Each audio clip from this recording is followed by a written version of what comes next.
Let's meet Shang Yang. He was a legalist. That means he loved rules. Like, he was the kind of guy who would measure the grass to make sure it's growing legally. He was fun at parties.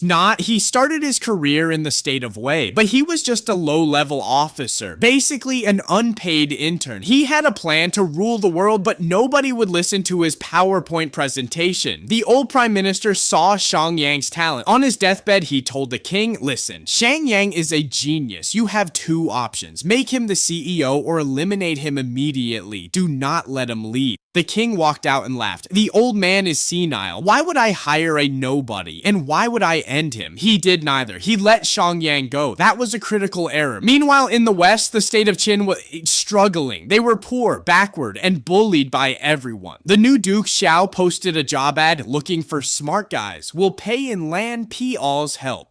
Shang Yang went to the interview.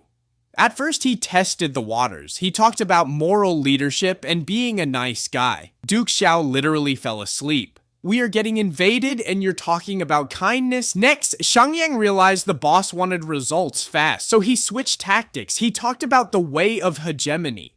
War, control, absolute power. Duke Xiao's eyes lit up. Now we're talking!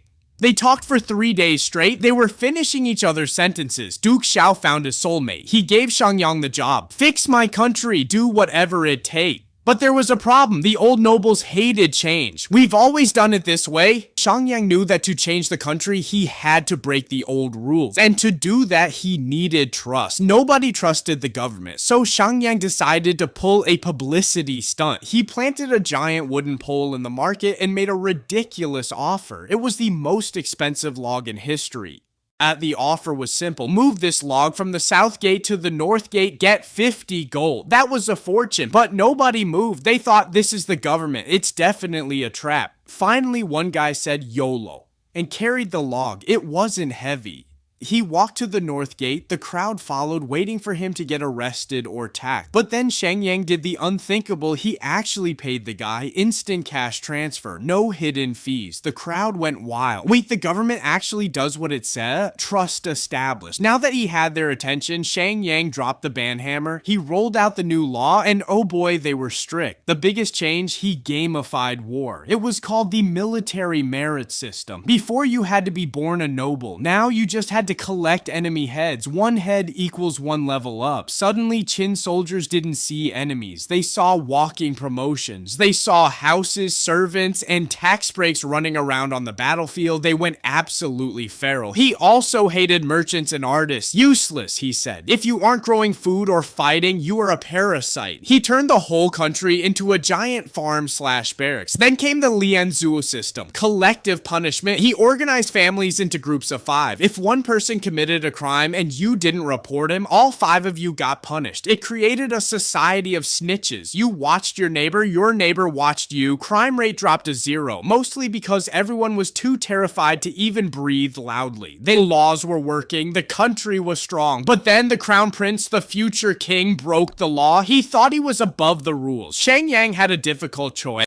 Shang Yang had a glitch. The law says punish everyone, but you can't punish the crown prince. If you hurt the future king, the current king fires you. If you don't, the people ignore you. Then he found a loophole. Hey, the prince broke the law because he wasn't taught correctly. So it's not the kid's fault, it's the teacher's fault. Logic 100. The tutors, Prince Qian and Gongsun Jia, were arrested. They were literally just doing their job, but Shang Yang needed to make an example. It was a very bad day to be in education. The punishment was yihing, cutting off the nose. Historically, it was brutal. For this video, let's just say Shang Yang played the world's most aggressive game of got your nose, and he didn't give it back. The law was upheld. The people were terrified and impressed. But the prince, he didn't learn a lesson. He learned hate. He looked at Shang Yang and thought, just you wait. Despite the cruelty, the plan worked. Qin became a superpower, their economy booming, their army unstoppable. It was the biggest stonks moment in history. He moved the capital to Xianyang. He built palaces and walls. He basically built the Death Star of ancient China. Everything was perfect. Except for one small detail, he was powerful, but he was the most hated man in the country. The nobles hated him, the peasants feared him. The only person keeping him alive was his boss, Duke Xiao. And then it happened. Duke Xiao died, Shang Yang lost his admin access, his protection expired. And guess who became the new CEO? That's right, the prince, the guy who hated Shang Yang's guts. And standing right next to him was his old teacher, the guy with no nose. It was payback time.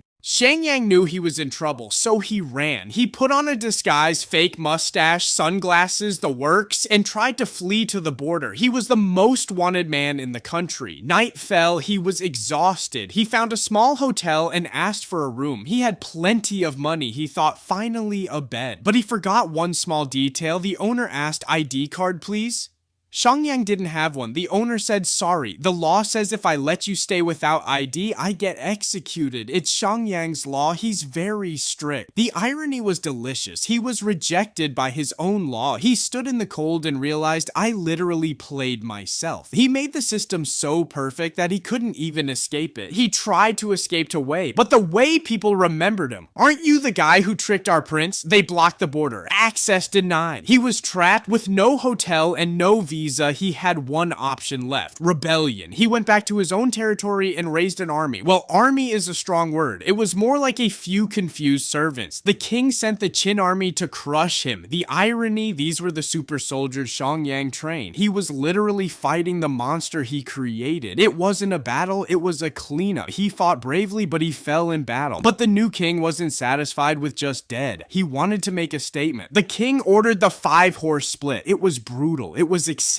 It was the ultimate delete button for a human being. Shang Yang was gone, and because of the Lian Zuo law that he invented, his entire family was executed too. He designed the trap and he walked right into it. Karma hits hard. Shang Yang was gone, but King Haiwen looked at the rulebook Shang Yang left behind and thought, you know what, this total control thing is actually kinda nice. The nobles celebrate. They thought the strict laws were over. Wrong. The king realized, why would I give up absolute power? He eliminated the man, but he kept the system. Qin became known as the tiger and wolf state. It was a machine designed for one thing: war. Every farmer was a soldier. Every soldier was a headhunter. It was terrifyingly efficient. Shang Yang built a machine that didn't need him. It ran on autopilot. The laws were so strict, the system so perfect, that it kept grinding for another 100 years without stopping. The other 6 states were panicked. They tried to team up, they tried to build walls, they tried to pay bribes, nothing worked. The Qin machine was eating them one by one. History teaches us a lesson. Being a reformer is the most dangerous job in China. If you change the rules, the old guard will hate you. You might save the country, but you probably won't survive the retirement party. Fast forward 100 years. The machine Shang Yang built was waiting for a driver, and finally a baby was born. A boy named Yingzheng. You might know him as he's the first emperor. He used Shang Yang's laws and Shang Yang's army to finish the game. He conquered the world. Shang Yang planted the tree. Qin Shi Huang ate the fruit. Was Shang Yang a hero or a monster? He united a country, but he created a totalitarian nightmare. He fell victim to his own law. But without him, China as we know it might not exist. So if you want to see what happened next with that baby Yingzheng, click here to watch our video on the first emperor. The machine is fully charged. Thanks for watching.